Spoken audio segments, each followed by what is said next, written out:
Thank you for joining us for this episode of That Solo Life, the podcast for PR pros and marketers who work for themselves. People like me, Michelle Kane with Voice Matters, and as always, Karen Swim of Solo PR Pro.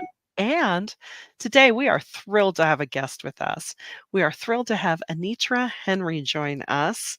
She is not your typical public relations and marketing professional, so we love that. She's a passionate storyteller and strategic messaging guru.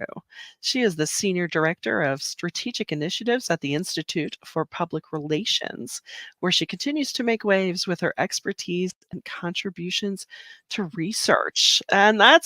But wait, there's more. She's a sought after speaker at industry conferences and events and a tireless advocate for diversity and inclusion, working hard to recreate opportunities for underrepresented voices and championing initiatives that foster inclusivity, which is what we are all about. So we are so grateful to have you with us today, Anetra. Welcome. Thank you. Thank you, Karen. Thank you, Michelle, for having me. I'm excited to be here with you both. We are so excited that you could join us here today, Anetra. Oh my gosh. Huge fan of yours, since a mutual colleague introduced us. And we have always loved the Institute of Public Relations. And so it's just so wonderful to have you personally, your expertise, your passion, and to gain some insights from you. Awesome. Well, thank you again. I'm excited to share and to tell the story of my most recent journey into research for PR professionals and communications professionals and um, diversity, equity, and inclusion professionals as well. I think this research is really important to help build the bridge and understand how to work together. Mm, Love so that. true. Yeah, it's so very true. So let's kick off with your study. You have this Collaborators for Change study. Um, you know, what was the spark for this research? The spark for this research actually is those that are in the Institute for Public Relations. So Okay. within the Institute, we have centers and commissions of excellence, and they Mm, each focus on their individual topic. And one of those centers that I happen to serve on is the Center for Diversity, Equity, and Inclusion. The two chairs, the co-chairs of that center at the time, which were Dr. Natalie Tyndall and Emily K. Graham, were leading a conversation. We had these roundtables, and we were talking about being curious how communications, how the CCOs and diversity, equity, inclusion executives work together. What did they think were the role of the CD? Particularly in times of crisis that involve things that a CDO would cover. Is it just that the CDO formulates the communications that go out externally and perhaps internally during those crises? Or was there more to that relationship? So, out of that conversation came the opportunity to produce a study. mm, And we decided that we needed both qualitative and quantitative methods to be able to appropriately tell the study and the story of what the relationship looks like. So mm. that's how I began this journey. And our CEO said, Anitra, we think you should be the one to lead this. And the rest is on paper in history now. I love it. That population is not all that easy to get to. So, what obstacles did you face in conducting this study? Well, luckily for me, regarding chief communications officers and the communications executives that I had the opportunity to speak with, um, the the CCOs are already a part. They serve on our board here at IPR, so they were pretty easy to recruit and get to raise their hand and to tell their side of the story. However, chief diversity officers were a little bit more difficult to be able to recruit. So through some contacts at the Diversity Action Alliance, which is led by the incomparable Carmela Glover, and some of our CCOs, they helped to recruit some of the participants on the CDO side. But quite honestly, I spent a lot of time out on LinkedIn reaching out, cold calling CDOs and asking them to participate. And if we got in our time machine and go back a little bit, this study was conducted between March and August of 2023. That's when I did all of the interviews. So if you think back to what was going on at that time, it seemed like every week there was something coming out that CDOs or diversity executives would feel targeted. There were the Supreme Court rulings later on in the summer as we got closer to finishing up the study.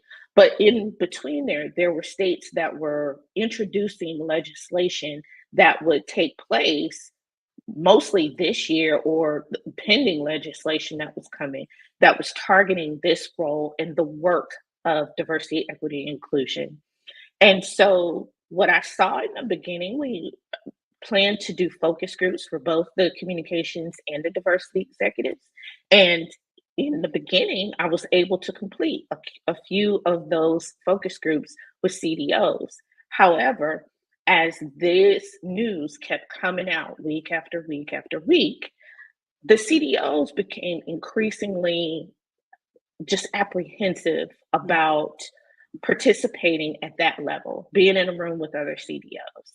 And so many of them either didn't want to participate, but the ones that did, that felt like this was important work and they had something to share, needed another layer of anonymity. And so I had to begin to offer individual interviews to be able to capture their stories and what they had to share to be able to include in this report. And that was a huge challenge to overcome. We really wanted to get this report out sooner, but we wanted it to be right. I wanted it to be a complete story. I wanted it to tell their stories, their sides of what was going on, what they're experiencing, how they're really working with the chief communications officer. What does that relationship really look like? How do their teams integrate?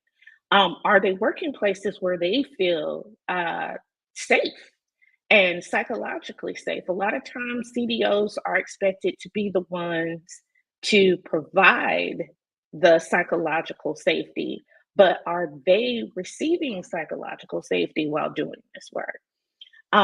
So yeah, it became harder to recruit.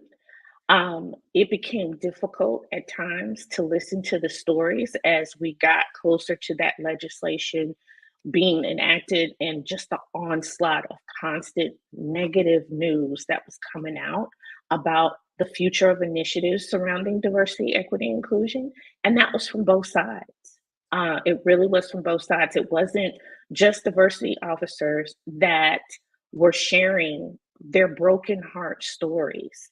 It was the chief communications officers as well, who had basically built these strong relationships with their diversity partners, and being very concerned about, am I about to lose my partner because there's legislation coming down the pipe that's going to target this work? So yeah, it was a great study, but it definitely took some fortitude and some strength to be able to carry it through. Yeah, I can only imagine, and just to have the landscape changing under your feet as you're conducting the Absolutely. study. I mean, certainly the story that you were the stories you were thinking you might end up with, undoubtedly changed as you went along. What would you say would be a couple of the main key takeaways of that experience? Um, from the study itself, there's several key takeaways that are listed. And I think from the CDO perspective, the main one that I want people to make sure that they understand is that in this new newer phase that we're going into that isn't really new, where there's this force that's trying to rebrand diversity, equity, inclusion as didn't earn it, right? Every one of those CDOs had tons of experience, and they had been doing this work even before they had been tapped to receive the title and the compensation to do it. And I feel like that was a huge takeaway to point out, particularly with the backlash that has been coming on and the attempts to rebrand. Some of the other key takeaways was just how much the diversity officers and the communications officers actually communicate with each other about what's best for the organization. And how sometimes, even though they use terms like we're symbiotic, we're embedded, we have a great relationship. And most of them talked about how their relationships with each other were great. However, there are times when that relationship gets a little contentious. And after post George Floyd, I think we all saw in the mainstream a shift for corporations, agencies, the business world, if you will, to communicate and really go for telling the story of how they're doing a good job regarding diversity, equity, and inclusion. And there is something called diversity, equity, inclusion fatigue. And most times when you hear that term, you think of it from a CDO's perspective or those that are on the front line doing the work. Yeah. But from the other side, people get lost and they're like, oh, DEI isn't for me. They're no longer speaking to me. I'm excluded from this. And so internally, what we saw or what came out of this study is how many times communications officers felt like their diversity counterparts were asking too much to communicate a story around diversity, equity, and inclusion, and they're basically have the feedback from whether it's internal partners or stakeholders or external stakeholders, like they're no longer interested in hearing about these stories and how to communicate that and how to correct it. Because ultimately, you can tell all the wonderful stories about what your organization is doing to help build a more inclusive community for their key stakeholders. But ultimately, if nobody's reading it, is it doing any good? Is it going to land with the people it needs to land with? Is it going to achieve the goal that you have in place?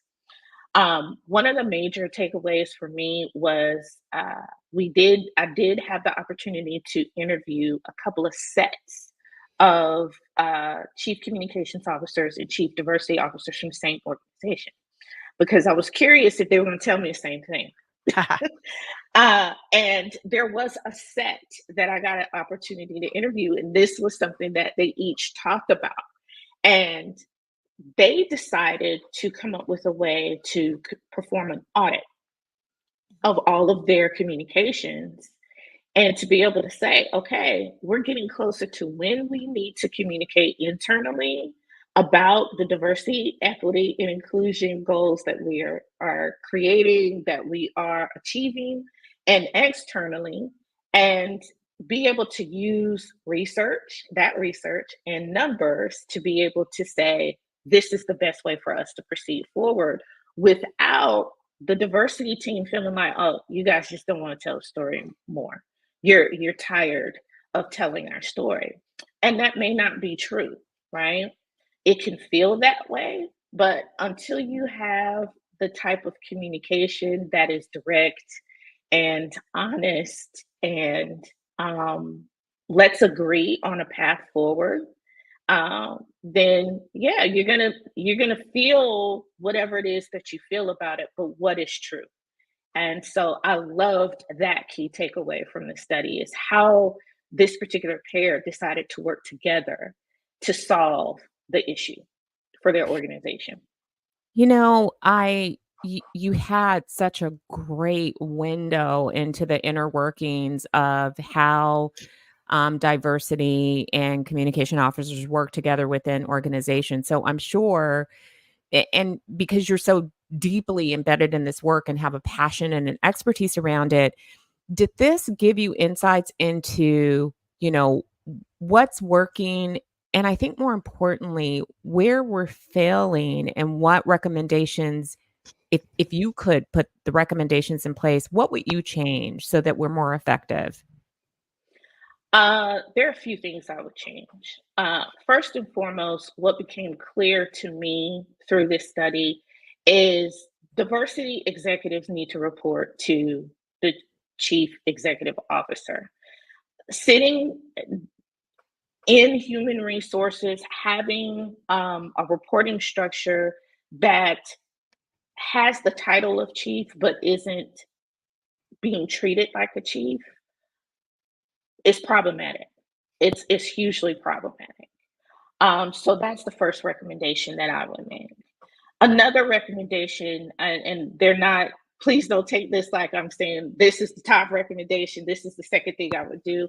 These all things need to be done like simultaneously. And each organization needs to decide where they are with this, with my recommendations. The next one would be that the organization really needs to have a very clear definition of what diversity, equity, inclusion, justice, belonging look like, that what the definition is for their organization. One of the things that came out of this study is there's definitely been way more progress on gender at pay parity than there has been on racial, along racial lines. And so how are you defining this? How is it prioritized? Where is it prioritized within your organization? Because there was a huge, like we just talked about, there was post George Floyd for about 2.5 years. There was this total focus and emphasis on we're going to do better. We are committed here. And then the fatigue set in and people started having complaints. I'm being left out of this. And again, this is not the purpose of diversity, equity, inclusion is to leave anyone out. Diversity, equity, inclusion is for everyone. When I speak, like recently, I had an opportunity to speak to the American Marketing Association about diversity, equity, inclusion, and marketing and ethics and those kinds of things. And I just shared with them that selfishly, you know, we hear a lot about white men, older white men being left out of this conversation. Selfishly, I need white men at the table because by and large, they have been the ones that have opened doors for me. I don't want to kick Yeah. them off the table. I want the table to be expanded. We need more voices. So deciding what the definition is, clearly defined, and easily accessible for your internal and external stakeholders to know what it is. Also, stop the performative stuff. Like, there again, we saw this year, we've in the 2.5 years post George Floyd, we saw so much around Pride. It's June, so it is Pride Month, and we've got Juneteenth coming up next week, and we saw all of these efforts to communicate and to market about our organizations and how we're fair and how we're this and how we're that. And then, Black History Month rolled around this year, and what are we reading? So many pieces about the quietest Black History Month. Where did it all go? Where did our allies truly go? And this research revealed that one of the biggest allies for diversity executives is the chief communication officer. Because they help them to tell that story of what is working, what isn't working, how it's working, how that impact is important on the stakeholders in the future of the business. So those are some of the recommendations that I would have. It is okay to stop doing diversity initiatives that no longer work.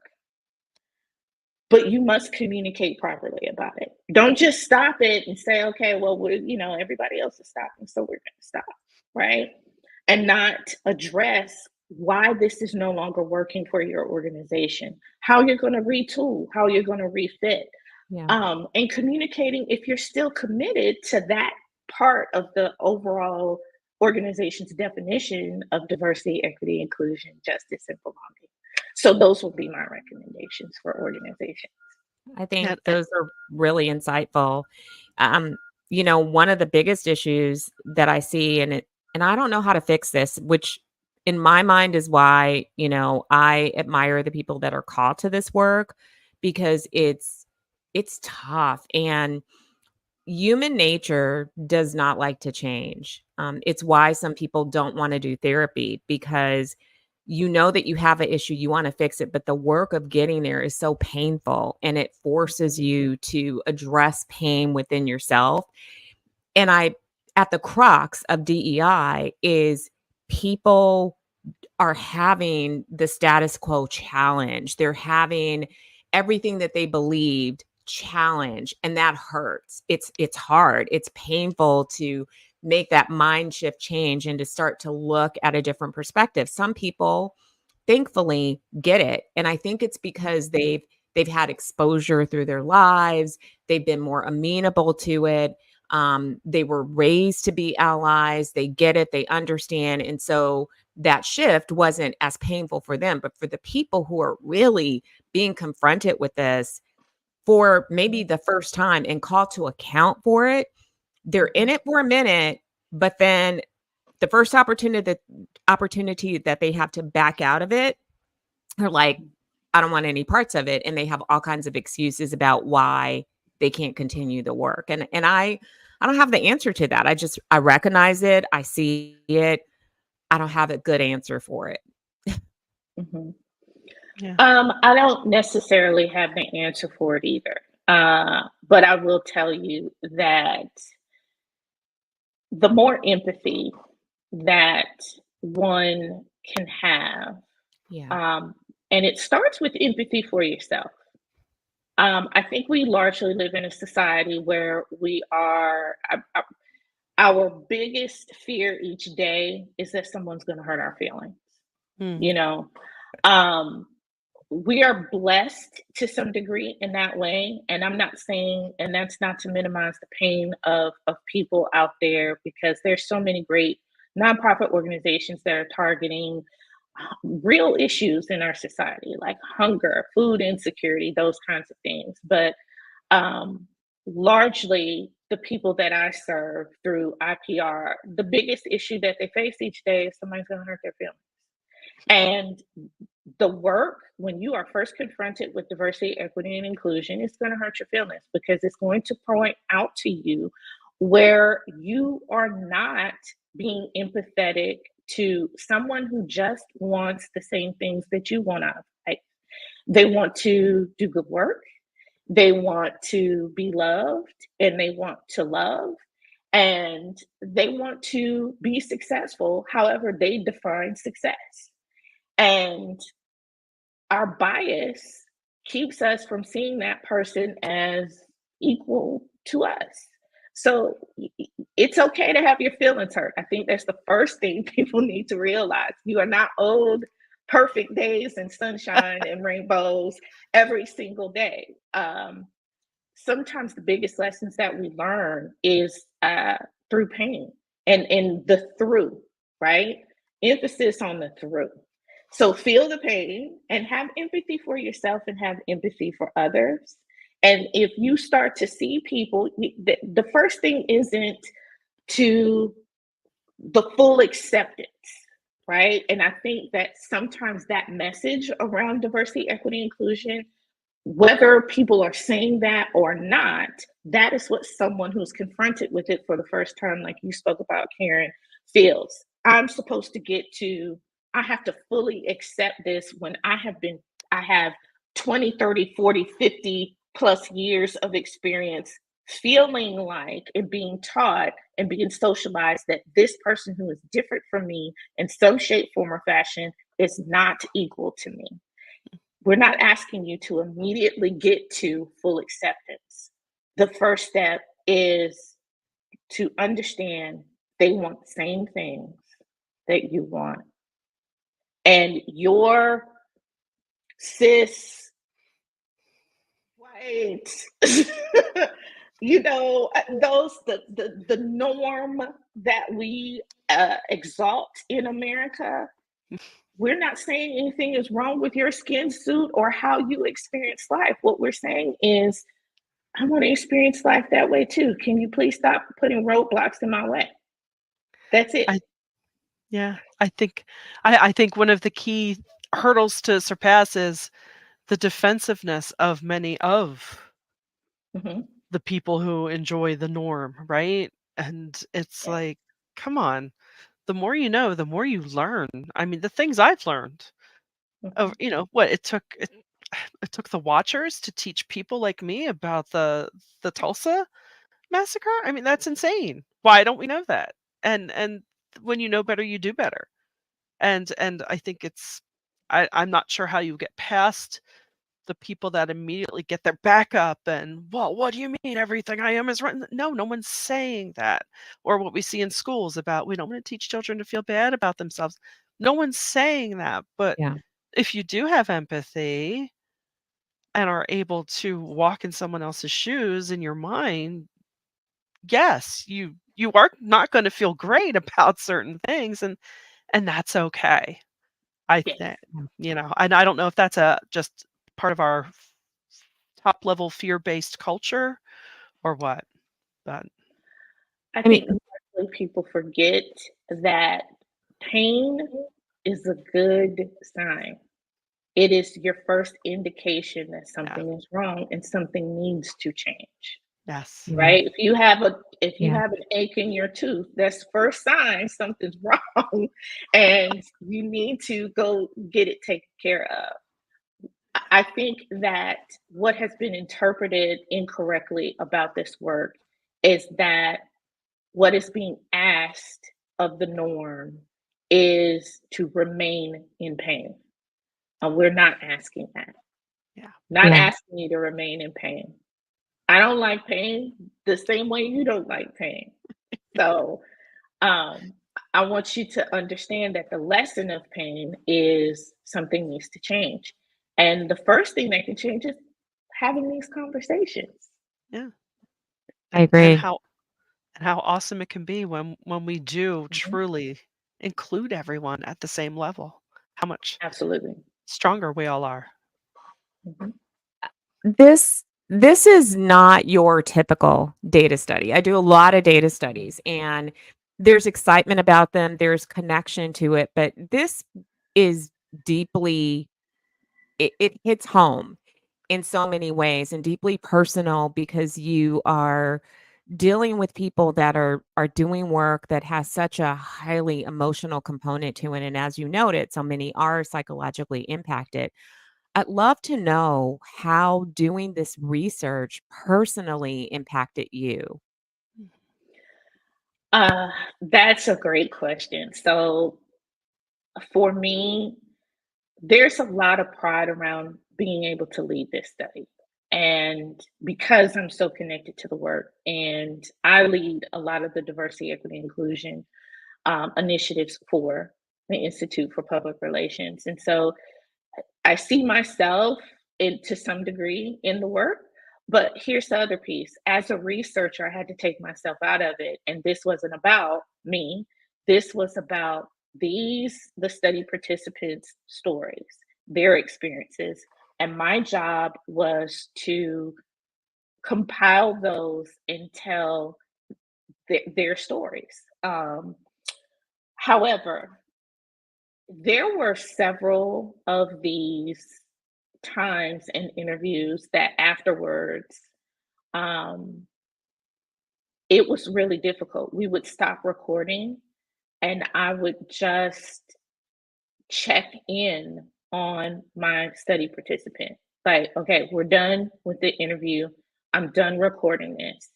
I want to check in with you. How are you really doing? And the things that I heard and saw, because we conducted them over Zoom, uh,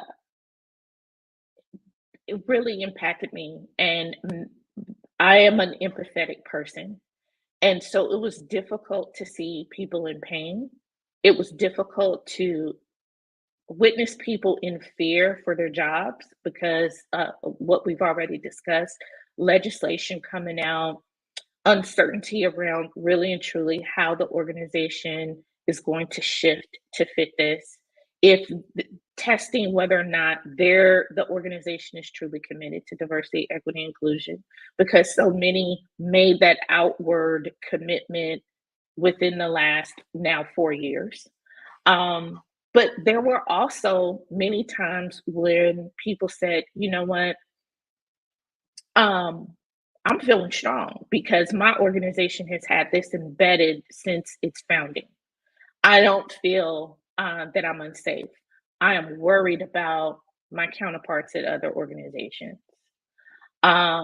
So for me personally, it became tough. There were some very sobering moments in this study. One of them was I was having an interview with a chief communications officer that's in a state that the attorney general sent a letter to their organization. And that person was looking at the letter from the attorney general right before we had our interview. And that particular letter from the attorney general was one of those that was like, hey, your diversity, equity, inclusion initiatives could result in a lawsuit based on the Supreme Court ruling. And that particular study participant had a very close relationship with their chief diversity officer. And to witness that person, to see the fear in that participant's face around, I might be losing. I've worked so hard in conjunction with this person, not only to see our co-led work potentially go down the drain, but I'm going to lose a great colleague and potentially a great friend. And I don't know where they're going to go next, how they're going to be, how they're going to care for their families.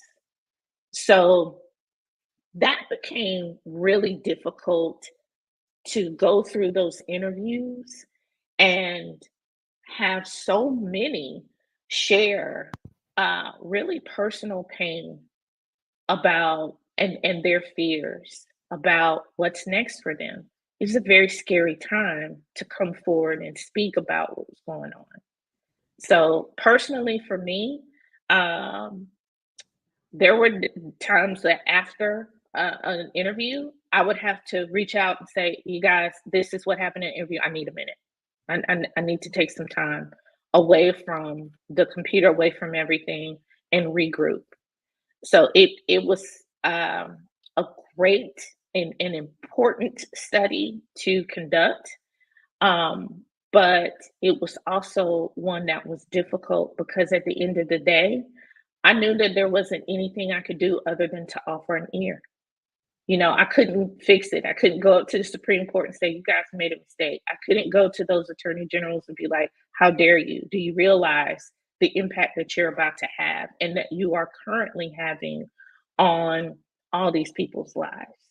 Um, but yeah, you just become an ear and a safe space for people to um, tell their fears, and you absorb that, and then you go do what you do to release it.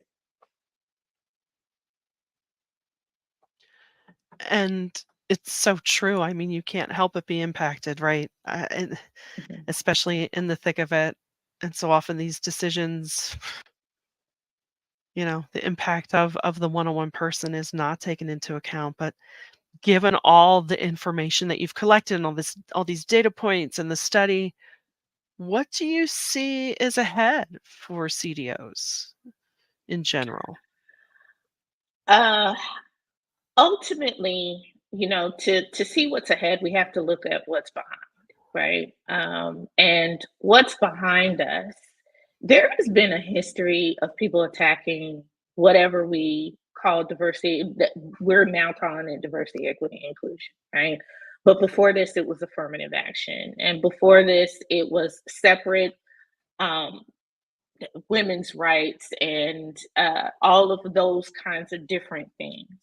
And there's always been the same attacks, fear, attempts to legislate, attempts to change, and yet this work perseveres.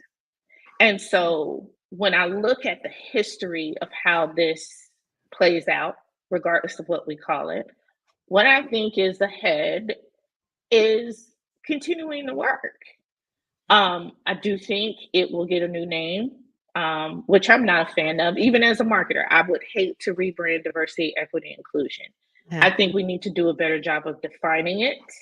But don't necessarily want to, but I do think what's ahead is a rebranding of the work, more clear communication about what it is and what it is not. And I think the work will continue because the next generation is not tolerating what we have put up with up until this point. And they're going to see it as just being human. And that's it. And we have to look at this through a lens of, I'm staring down retirement and I've got more working days behind me than in front of me. And so when I think about the next generation and how this works for them, they're not going to tolerate the same things that I've tolerated in my work life up until this point, until I got to the place of being able to do what I love to do. They expect to be able to do what they love to do, and they don't see their colleague as less than them. So I think the work will continue. I think it will be rebranded. I think it will become better defined. And I think it will make our society better. And the vehicle for which that will happen will be our organizations, whether they are nonprofit, for-profit, agency, corporation, solopreneurs, however it is, it will continue because we're all impacted. Even if you're fighting it, you're being impacted by this work. Yeah, I wish everyone understood that equity and inclusion benefits every single human being. Mhm. And people don't often realize that there's a lot of data out there to support, companies sometimes cut cost and they immediately eliminate these jobs. However, equity and inclusion really has a positive impact on your bottom line. I mean, so if one group is winning, we're all winning. And if people could just embrace that, if for no other reason you realize that there's something in it for you, that it's not about an other group, but it's about benefiting you too, I think that we could see more progress and acceptance. Absolutely. And I think we will. Um, there is an end game to politicizing diversity, equity, and inclusion, and Yeah. it will be tested at the polls in a few months. But ultimately, the work will continue because we're a capitalistic society and we like money. Yeah. And you have to, you know, uh, what is seen as other has a lot of money that they have to spend. Yeah. And if you take away these initiatives and take these steps back, and lose the historical information and data that you have around how to treat, how to connect. And this is the marketer speaking in me, speaking for me. Well, if you lose that focus, if you remove people from the table that understand the nuance of a particular segment of society, and you go out here with whatever it is, your bias and what you think is correct, there will be a correction and it will be at the cash register or Yeah. the shopping cart. Yeah. Agree. It will Agree. be, it will So show true. itself there. And so if for no other reason, the work will continue because American society is in love with money. Yeah. And I'm not going to spend my money where I don't feel valued, Yeah. where I don't feel seen. Um, Absolutely. and neither are these younger people. They are finding um, what we would consider minuscule ways or reasons to disqualify um, shopping and spending with a particular organization Yeah. from things that are not necessarily diversity, equity, inclusion in terms of gender and race, but environmental, um, for being hypocritical, for the performative things that I spoke about earlier. We saw that happen post George Floyd, where people were like, "Oh, we're so committed," and they're like, "Really? Here's your board of directors. Show me where you're committed." Yeah. Yeah, Yeah. I Exactly. agree. So, yeah, Thank God for the younger generation because they Yeah. really they're coming up with a whole different mindset and we welcome that. We Yeah. welcome the changes that they're ushering in and the things that they won't stand for. mhm, I would love to see this study repeated. Are there any mhm. plans to make this a longitudinal study so that we have data sets to compare, or was this a one-time study? Karen, I would love to see this study repeated as well.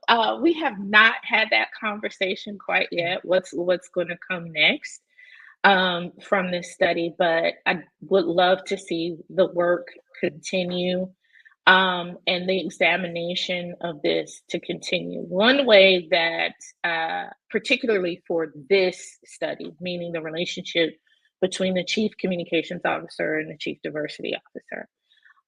One way that we have discussed potentially spin-offs of the study is the relationship between the chief communications officer, since that's who IPR largely serves, and other C-suite executives. What is the relationship with the chief marketing officer, or the chief technical officer, or largely the chief financial officer, since they say communications people don't understand profit and loss, which isn't correct, right? But that's the thing that they say about communications and PR professionals is we're not great with numbers, but that isn't true. So Yeah. we Can be have further from the discussed, truth. right? Absolutely, we have discussed those types of spin-offs of this study, but specifically the relationship between the chief diversity officer and the chief communications officer. I would love to see it done. I don't think it's something that needs to be done every single year. Right. Maybe every 2 years or so. But yeah, all we need is some sponsors, and we can get it done. There we go. Well, if you want to reach Anitra, you can find her on LinkedIn at Anetra Henry, as well as Instagram. And Anitra, this has been a treasure trove of time together. We thank you Yeah. so much for sharing your wisdom, for sharing that, for doing this study, for sharing it with us. And it's certainly something that all of us and our fellow PR pros need to keep top of mind and help move the work along. That's for sure.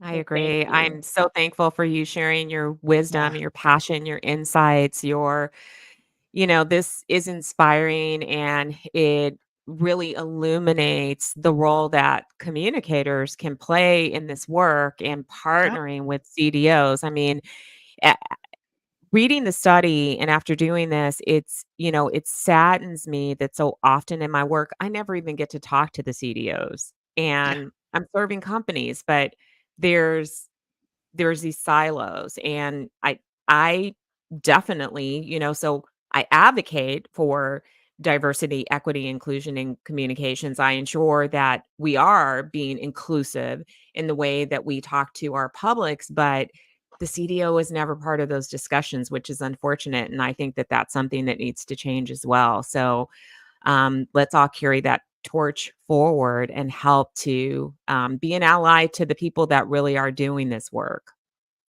Yes, Absolutely. for sure. Well, to our listeners, thank you for joining us for this episode.